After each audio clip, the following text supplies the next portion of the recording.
So let's see what we've been anticipating for the day on our Swiss franc JPY. So if you take a look at this right here, for past, let's say 4 days, right, 4 5 days right now, Swiss franc JPY has been giving us a bearish move. So this is the one of its opening and closing bearish.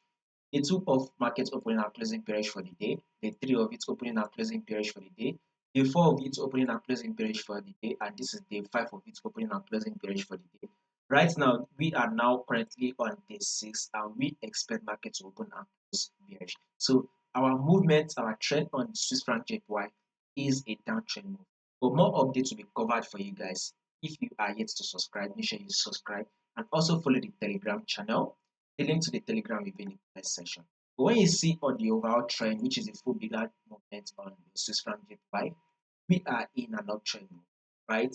So this is a series of higher high and an higher low, then another higher high and an higher low.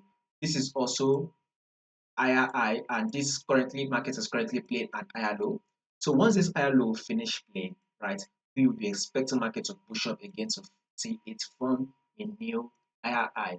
Now, if you take a look at it on this 4 hour time frame, market is literally selling right here. So with this movement, which is our current trend, right, we expect market to give us a sell. So because we would want to know what market will be doing, we need to follow the current trend, and the current trend says it is.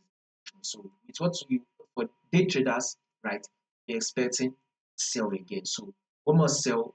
Currently market is trading at 196, so we should expect it to drop back down to a level of 195, possibly a level of 195,850, right? If market can just there, it will most likely drop lower. So must sell for the day, what we'll be expecting on our Swiss franc JPY. So subscribe in order for you to stay updated